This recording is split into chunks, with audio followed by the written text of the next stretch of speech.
น้อยชายไปช่วยมาเลยได้ดีใจเท่าแล้วบ่ฮะเข็บไปน้ำเฮ็ดไปน้ำเนาะแผดคือมันร้ายแต่เอาไปด้วยตัว ข้าวเช้าอะไรมีผู้กิน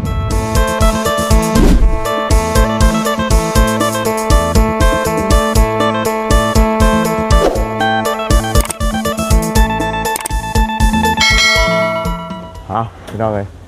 ฝนตกปล่อยๆเนาะกินนี่แสงแดดออกเหลื่อมตาดีจนได้ยืมแว่นมาไล่ใส่พี่น้องคิดเท่ได้แว่นแล้วเนาะตู้พี่น้องเลยเอาพี่น้องเลยมื้อนี้ก็สร้างเพิ่นมา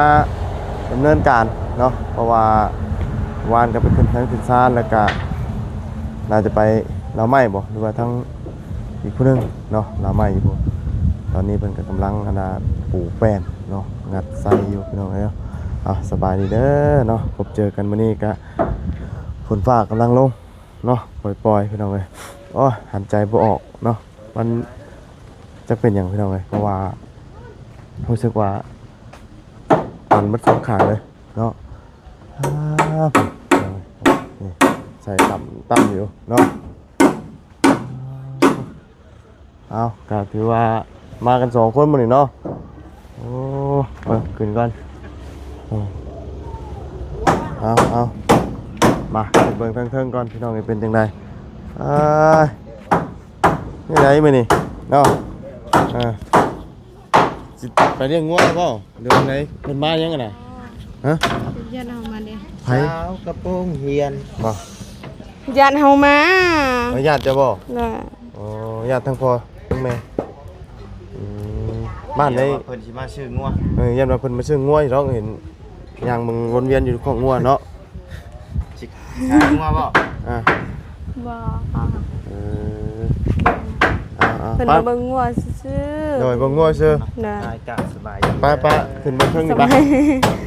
สบายดีเด้อโดยพาละบ่าวเห็นว่าก่อนบ่โอ้เนาะขึ้นก่อนมึงดูฮึบแล้วเว้าขึ้นก่อนคือฮึบก่อนเนาะจ้ะบ่เป็นหยังขึ้นก่อน บ่าวยังบ่ทันขึ้นจะขึ้นก่อนเนาะปูแป้นเนาะ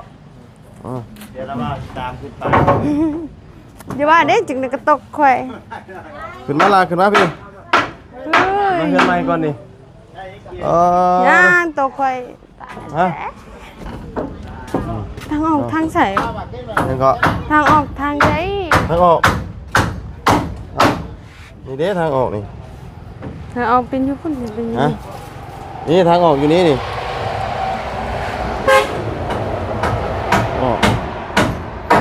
โมเมนต์นี้กับตัวนี้นี่ทางเดียวทางขอบทางเข่านะตัวเดียวเนาะแล้วนี่อาจจะจงครึ่งนึงบอกครึ่งนึงนี่เนาะอาจจะอยู่ประมาณนี้ว่าซ้ำใดเนาะบางคนยังไม่ทันหูมากัน2คนนี่เนาะปูแป้นอย่างเดียวว่ามื้อนี้ไปดีนี่สิเป็นปูแป้นอย่างเดียวเนาะเพราะว่า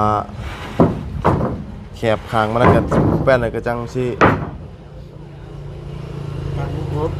ตั้งครบเนาะอันนี้ก็เราเป็นบางช่วงคือเก่าเราเฉพาะขอบมันก่อนยายยังเรียบร้อยแล้วทางประตูเราอีกคนนึงโยเพื่อนแม่น้องเอิงบ่เราไม่เนาะเราไม่ทั้งนั้นโยนี่มาปลูกแป้งก็ใกล้อยู่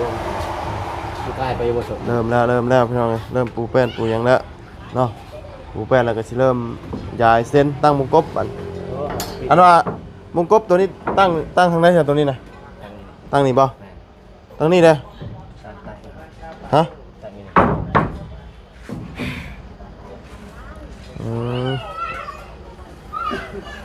เป็นห้องใหญ่เด้อบ่ข้างในน่ะบ่มีแบบกั้นบ่โล่งเลยว่าไว้กั้นแต่วันนี้เนาะวันนี้น่ะโล่งเลย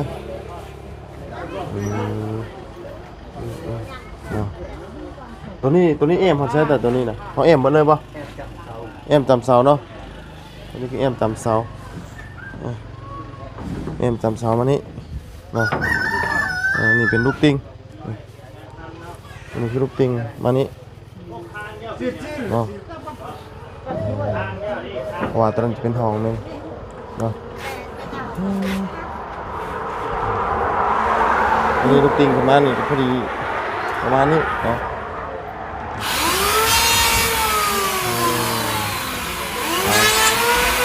คือว่าปูแป้นอย่างเดียวนะมันนี่เราจะไล่ปูแป้นอย่างเดียวเลยจังที่ตั้งมงกบก็ได้คืออยากนอนคืออยากนอน นอน ฮะ นอนเมื่อคืนนี้ไม่ได้นอน เป็นยังไม่ได้นอน ไปนอนทาโทรศัพท์ ฮะ ทาโทรศัพท์ หาโทรศัพท์มันเป็นยัง ก็แม่น้องเลยเบิ่งช่อง TikTok บ่าวจันเด้ เราเบิ่งของช่องประจัน ช่อง TikTok ตอก TikTok จ้ะ มันเป็นช่อง YouTube บ่ บ่ เออ น้องสุนทรภาแต่นะจากนั้นค่อยก็ยังงง เออ ญาติบ่พ่อ เนาะ พี่น้องบ่โอ้ยเขาเอ้ยล่ะ อันนี้นี่เป็น เอื้อย เป็นเอื้อยพ่อเป็นน้องหลานที่บ้านนั่นนี่ บ้านนี้ก็ โดย บ้านละบ้านนี้ บ่ฮู้น้ำลาย เอ้าบ้านเราอยู่บ้านหยังเนาะอยู่บ้านนั้นค่ะ เนี่ยมันได้ก็คือลืมแล้วเพราะว่าบ่ค่อยได้ไป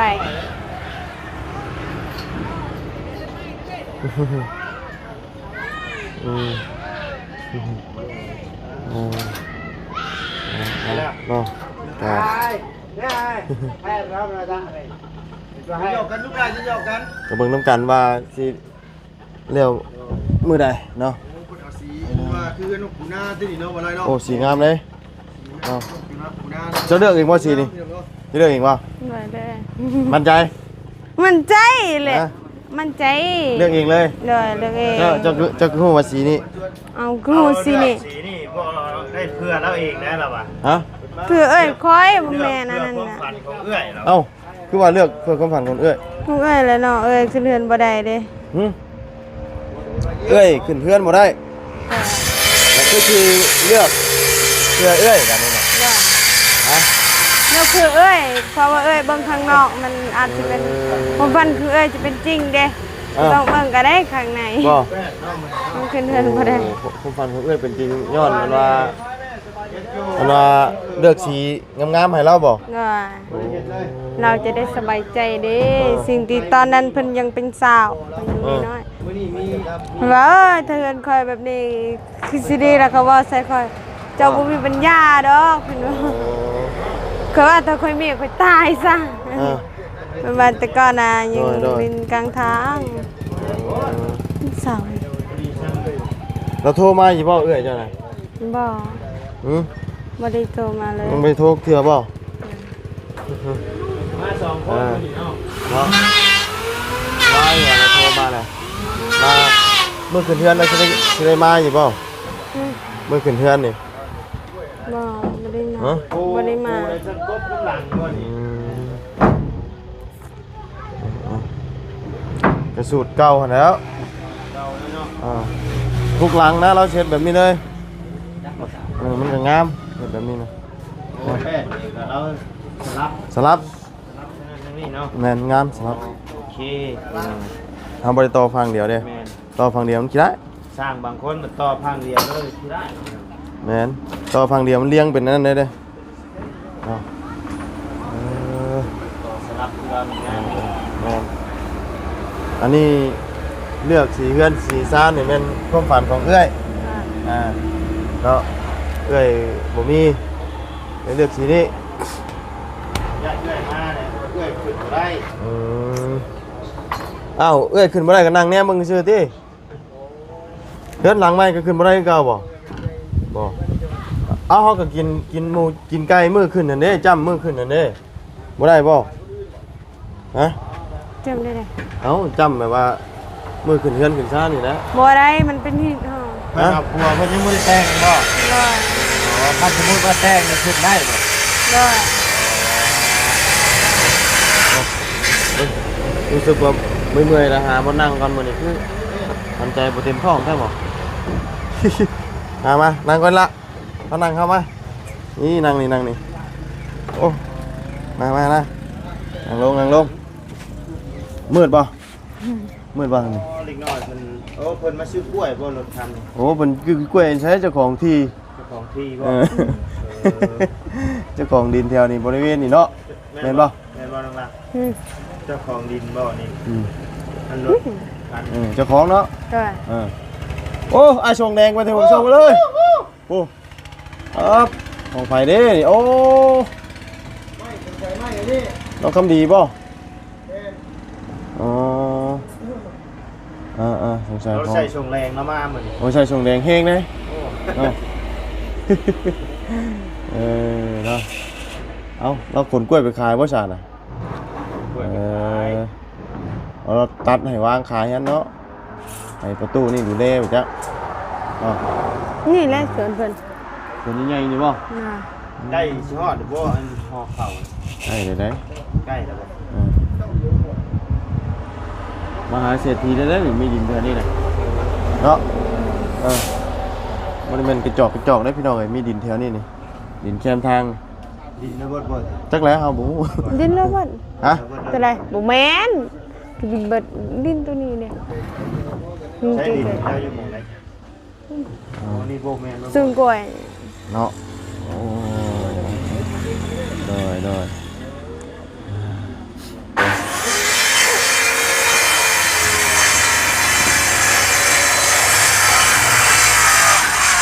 อันนี้ต้องเยี่ยมครับเป็นอยู่นี่มงยืนนี่สิตั้งมุมนี้บ่เดี๋ยวเป็นไงเนาะกะ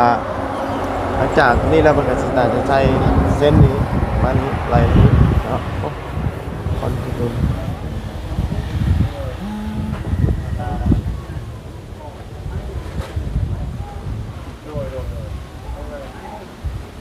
เป็นได้ไหนมื้อนี้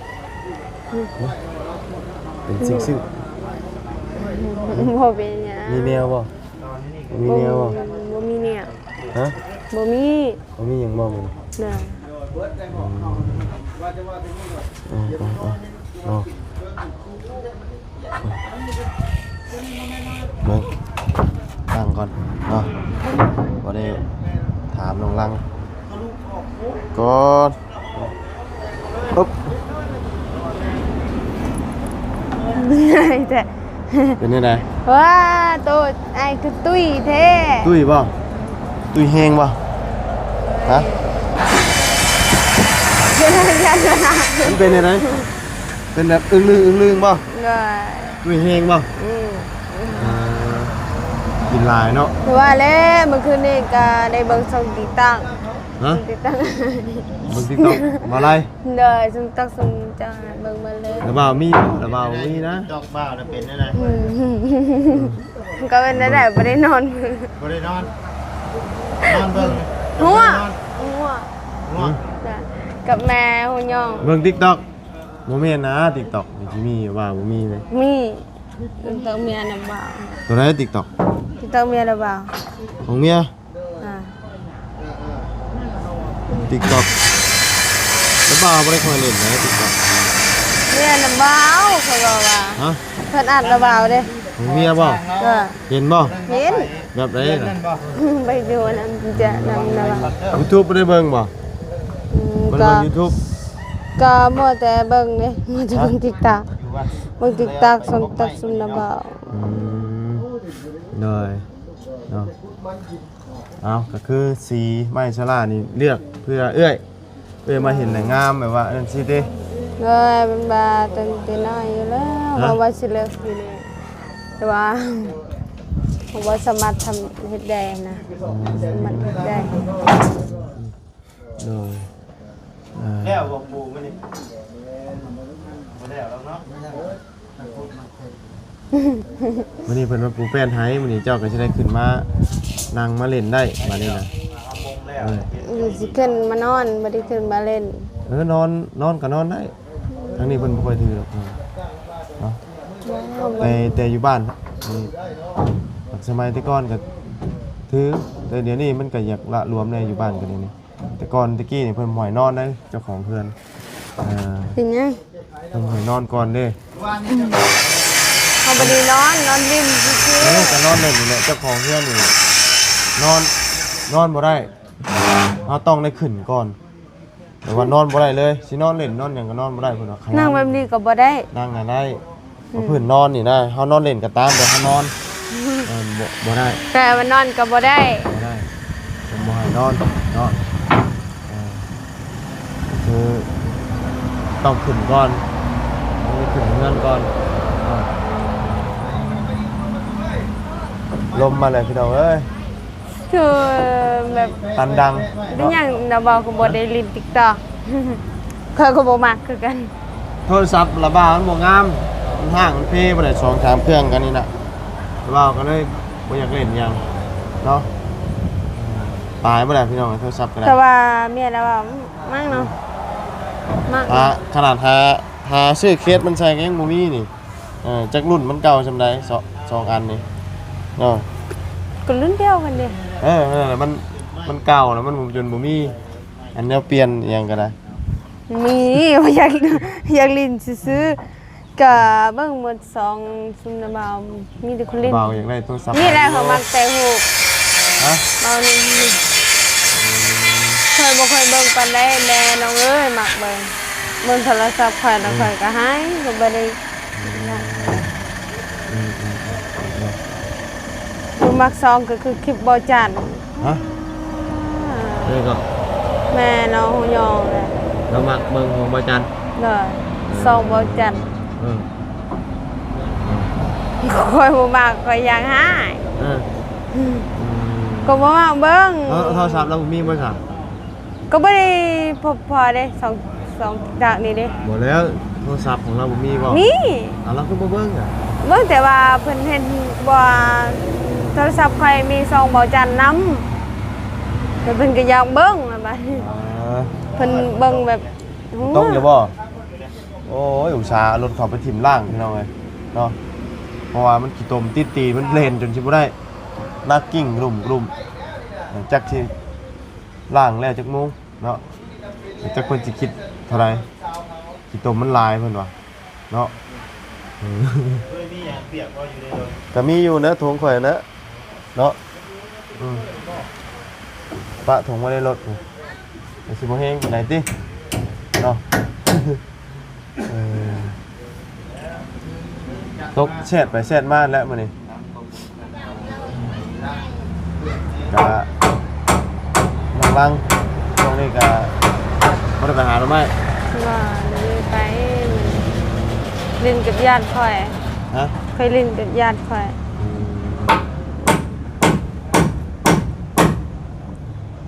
ปูปลาเจ้าก็ใหญ่อยู่บ่ตายบ่เลย ใหญ่ ใหญ่อยู่บ่ อ่า จำได้แล้วเด่น ตอนนี้ อ๋อ ก็คือเก่าอีกบ่ได้เป็นแบบน้อยๆพุ่นแต่มันยังก็ยังตายอยู่ ใหญ่กว่าเก่าแล้วมีแต่ว่าหลังจากคุณครูแป้นยังเพิ่นก็สิเริ่มยายเช่นแล้วถามว่า2คนสิก็คือสิโดนเติบคือสิแล้วเนาะโดนเติบอยู่ดอกเพราะว่า2คนเด้3คนสิได้กว่าเนาะ มันสิใหญ่ออกมาทางไหน ฮะ สิใหญ่ออกจน เฮ้ย เพราะว่าก็ซ้ำนี่แหละ ง่ายยัง นี่เฮือนนี่ เนาะ ตัวสิใหญ่เส้นใหญ่ทางใด ยายเส้นนี่เด้เส้นนี่เอ็มเขาจะใส่ฝาใบชะลานะยายเส้นเนาะเอ็มเด้ไอ้บิ๊กนี่มึงไม่ระวังตกนะเนาะขึ้นมาได้เพื่อนเป็นฮักนะเพื่อนยังบ่ทันแล้วอยู่เดี๋ยวมันจะฮักครับอย่ามาฮักมันยังเลยเพื่อนยังทันแล้วอยู่เนาะ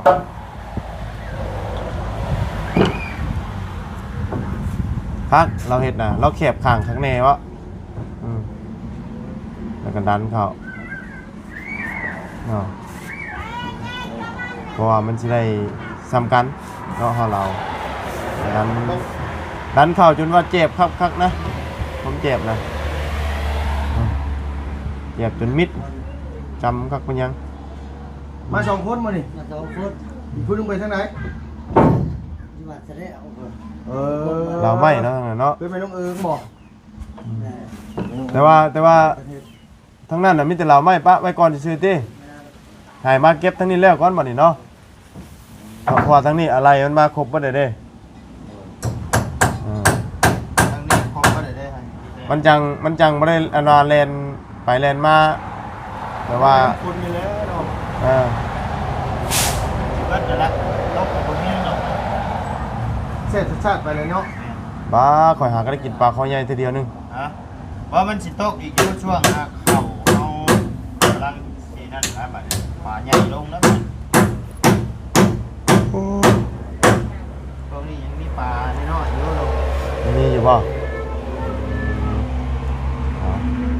เคยเห็นอยู่บ่เพิ่นเห็นอันนี้บ่เคย ไม่เห็นเนี่ย จับงัดนี่เนาะ เด้อ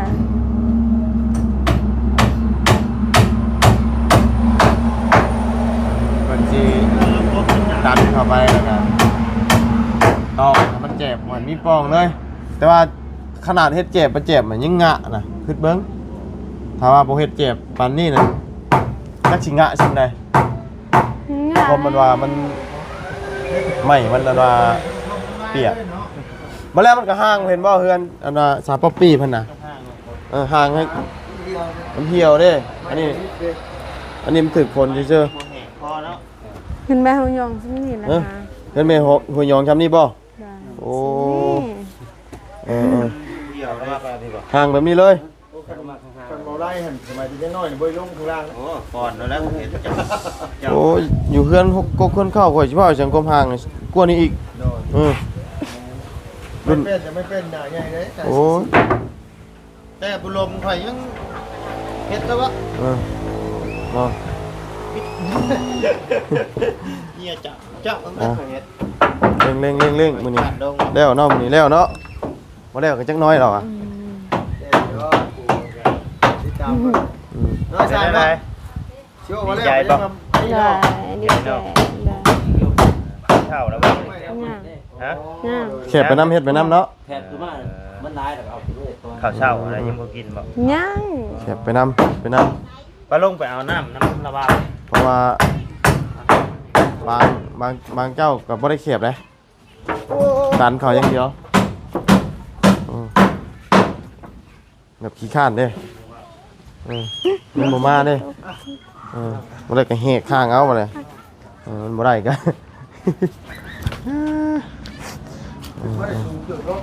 โอ้พักเลย ลงไปเดียวให้ค่อยลงน้ำอ่ะ ดูบรรยากาศเนาะเอา ฉันเป็นเปรี้ยว ลงไปเอา เปรี้ยวมันกระชบ อะไรอยู่เพียงเนาะ รู้เปรี้ยวก็ซบก็มันบ่ทึกแหละ อ่ะสำหรับมีแต่ว่า ซีเบิ่ง ติด เนาะ ตาม บ่ได้ก็เราว่า ต่อไปเนาะว่าสิเป็นจังไดพี่น้องเนาะ โอ้ไม่ถ้าเปรี้ยว สองคนมื้อนี้เนาะกินข้าวแล้วบ่ เคยกินบ่ได้คงเปรี้ยว ทานกินเนาะจักหน่อยเนาะ บ่ได้บ่ โอ้กินข้าว ก็ยังเจ็บขาอยู่เลย อันว่า เจ็บขากินบ่ได้ อันนี้พี่น้องเอ้ย ยังบ่เช้าบ่ สู่ต่อเนาะ ได้ กินบ่ได้เจ้าก็ให้น้อง รายการติดตามรับชมไปนํกัน นม เนาะ ได้กินได้บ่ ปูแป้นมื้อนี้พี่น้อง ได้แบบบ่ต้องเปรี้ยว คนเด้อพี่น้องไปแล้วส ได้ บายดี